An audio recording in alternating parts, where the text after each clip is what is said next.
it's a challenge across the world that the strengthening US dollar, increasing the debt service for different countries. But when you look at our situation to date, we haven't had big depreciation that is affecting the value of Rwanda vis-a-vis the dollar, because normally that's the channel through which this affects our debt service. So at least when you look at the last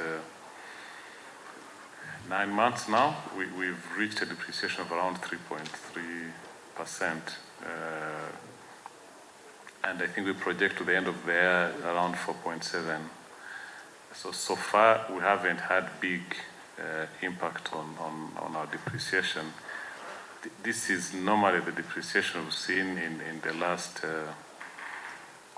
on average, almost in the last 10 years. Yes, it's expected to continue exerting pressure, so we will be working on the projections for next year.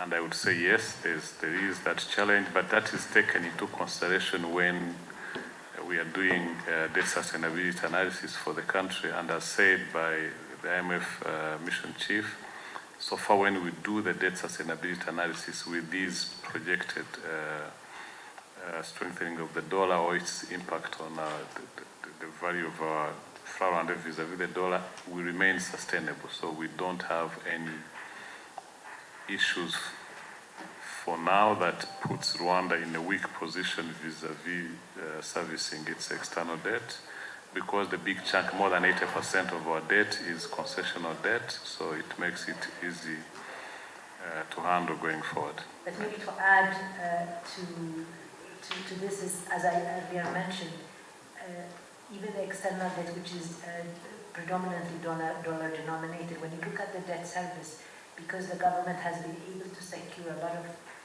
highly concessional resources, the debt service is small. So even in this volatile environment where you have a long maturity to repay the debt, this will not become an issue. So the fact that there's not a lot of reliance on the market helps mitigate that, and a lot of times our advice has been to focus more on mobilizing concessional resources. And maybe one more to add, if you recall last year, the government decided to go to the market and buy back the Eurobonds that matured in 2023, which was a very important debt management operation, which actually, when you look at the current environment, was a very smart decision, which mitigates the risk of refinancing that in this current environment. So those are the type of engagements we have, looking at where is the debt, what are the market looking like, and what is the composition of the debt, and if we see risks, we discuss in terms of how to manage it,